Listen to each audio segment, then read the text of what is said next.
पिछले लंबे समय से हमने सुना कि विदेशों में हमारा डंका बज रहा है। डंका नहीं बज रहा है, सही मायने में ढोल बज रहा है। जिस तरह का सलूक अमेरिका ने, जिस तरह का अपमान भारत के लोगों का किया, ये किसी भी तरीके से स्वीकार नहीं किया जा सकता है। मैक्सिको और कोलंबिया जैसा देश जो है, उन्होंने अपने नागरिकों की रक्षा की। उन्होंने अपने नागरिकों को मना कर दिया कि हम जो है इस अवस्था में नहीं लेंगे। उन्होंने अपना प्लेन भेज के उनको बुलाया, सरकार को आंख दिखाई, लेकिन हमारी सरकार ट्रंप जी से जवाब नहीं मांग पा रही है।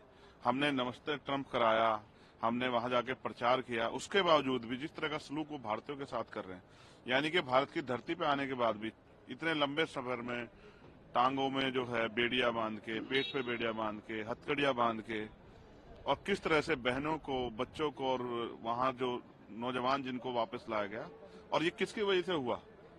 ये हमारे देश में जो बढ़ती बेरोजगारी, उसकी वजह से। अमेरिका अगर आज वहां स्टैंड कर रहा है, उसमें हमारा योगदान है।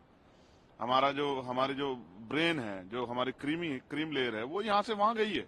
उन्होंने शिक्षा यहाँ प्राप्त की, लेकिन सेवा वहां की है, चाहे माइक्रोसॉफ्ट के लेवल पे या सॉफ्टवेयर के लेवल पे हो, या वैज्ञानिक उसमें हो, या चिकित्सा के क्षेत्र में हो, हमारा योगदान है उसमें। और आज उनका हमारे खिलाफ इस तरह का प्रदर्शन, या इस तरह का जो है भविष्य में जो है इस तरह की योजनाएं, वो खतरनाक है। इसको हम लोग स्वीकार नहीं करेंगे। मैं विदेश मंत्री जी ने जिस तरह से कल चीजों को घुमाने का प्रयास किया, उनको जवाब देना चाहिए था कि इतने अच्छे संबंध होते हुए फिर ये हमारी कौन सी फॉरेन पॉलिसी है कि युद्ध बंदियों से भी बुरा सलूक हमारे भारतीय नागरिकों के साथ किया गया। और जिस तरह से विदेशी नीति के फेलियर होने के कारण और उनका मिलिट्री जो है जहाज हमारे यहाँ उतर जाता, उसको परमिशन मिल जाती, ये भी बड़ा चिंता का विषय।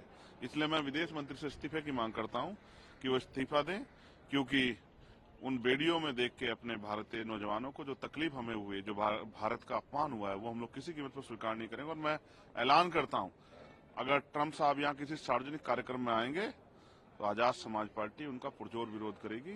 जो भी हमारे देश के सम्मान का खिलवाड़ करेगा, हम लोग उसको किसी भी कीमत पे उसको स्वीकार नहीं करेंगे।